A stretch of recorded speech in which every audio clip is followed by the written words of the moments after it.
man. Here we go. Ready? Fire in the hole. All right.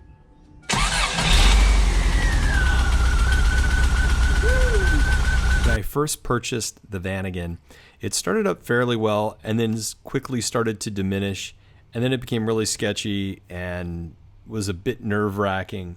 So I started researching many things, changing out the ignition coil, just started chasing it like a little rabbit. And no matter what I did, it kept having a slow start. So if you have a similar problem on your Vanagon, it's probably that your starter is just fried. It's either original starter or something about it isn't functioning right. And I took a gamble and I went to GoWesty. They've been good to me so far, and I purchased theirs. They actually have one that's specifically that they built for the Vanagon, and watch the full video, see how well it turns out. At the time when I purchased the starter, they did not have these options. I only had the high output one available to me. I'm still very happy with it, but here they've added a standard output, which is substantially cheaper. So that's kind of a nice thing that they keep researching and improving and providing different options. All right, here is the starter unboxed. And there is one thing that I want to highlight right here. All right, so this particular location is supposed to be a pass-through bolt. It's the long bolt at the top that goes all the way through. They machined this, I believe, incorrectly and made it to where you screw into it. And believe me, I went through this, double-checked everything. Mine works perfectly now, but we did have to drill that part out, smooth it out, so that we could make the bolt slide through. In fact, there's the bolt I'm talking about. It is threaded at the end, but it would make no sense to thread it and have the rest of that part hanging out. It's a pass-through. It's supposed to thread through to the other side into the engine. So that's something I did reach out, and I tried to get a hold of GoWesty and never got around to it. Kept going to voicemail, so you'll have to take my word for it. The directions that they provided, I'm sorry, were pretty weak. They definitely need to improve on that. Hopefully this video helps you if this is something you do. And believe me, it made a huge difference in the startup.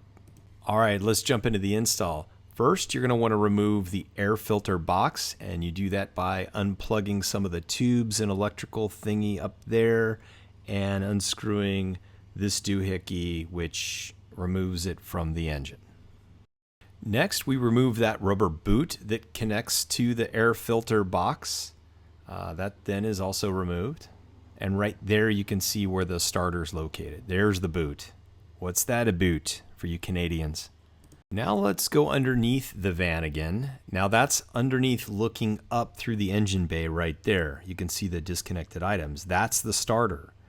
So that's definitely the original starter. There's all kinds of cobwebs, dirt. Wouldn't say so much corrosion. It looks like there definitely was a very bad oil leak at one point, but that's just kind of showing you where the location is. You have to get up under that rear axle area, and we did it without having to jack up the car or anything. Certainly it'd be amazing if you had something like that to help yourself, but there's just 2 bolts to remove it, and you have to unplug the things. Make sure you unplug the battery. That's actually step number 1. Oops.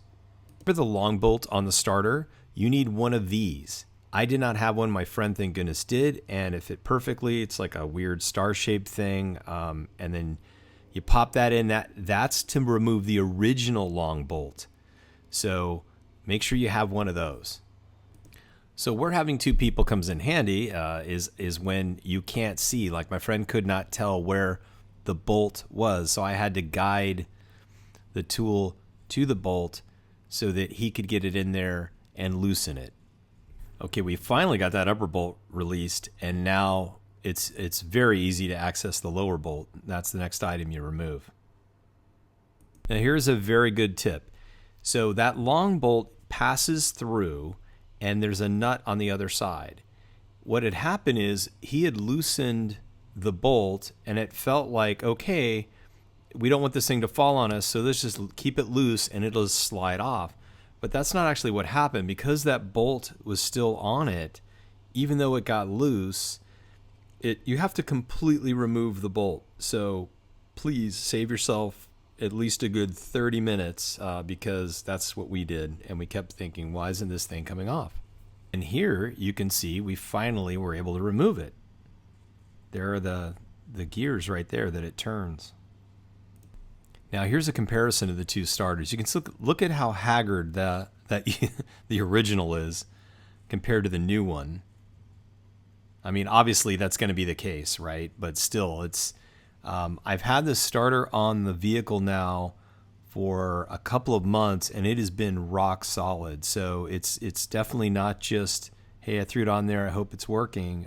It definitely is working really well. All right, now here you can see we're guiding the new starter into the position of where the old one was, which pretty much makes sense, but I just thought I'd call it out there for you.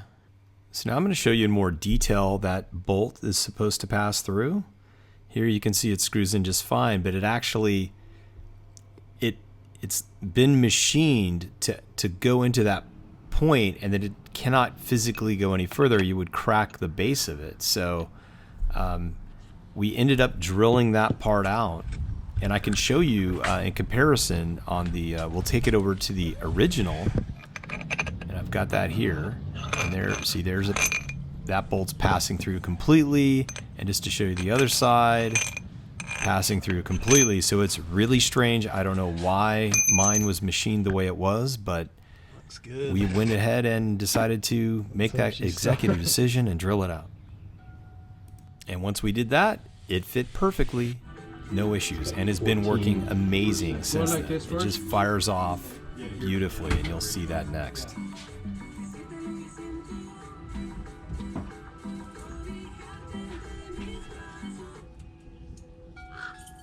Yeah, so we should hear the servo or whatever engage, right? Yeah. You ready? Yeah. It's on? All right. Did you hear anything? Yeah. And here we go. Ready? Fire in the hole. All right.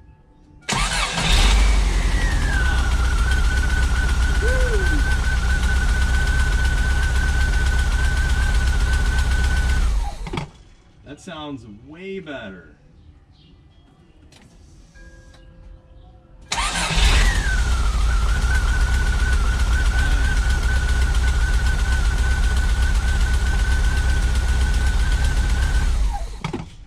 In closing, I highly recommend having a friend with the Superman shirt.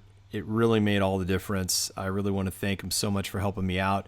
I hope this helps you. Don't be afraid. Sometimes it can be a little scary to do all this stuff, but at the end you learn more about your vehicle, the engine, and taking the care of the thing when it breaks. I was going to fix what I just said, but it makes me laugh, so I'm going to keep it in there. It sounds like in slow motion, even though I wasn't. My brain's, I don't have a script, so I'm just freestyling here, guys. Anyway, please subscribe. It does help, and I hope you enjoy the random stuff that shows up on my channel, just things that pop in my head. So give it a whirl. Y'all take care, and we will see you later. Bye.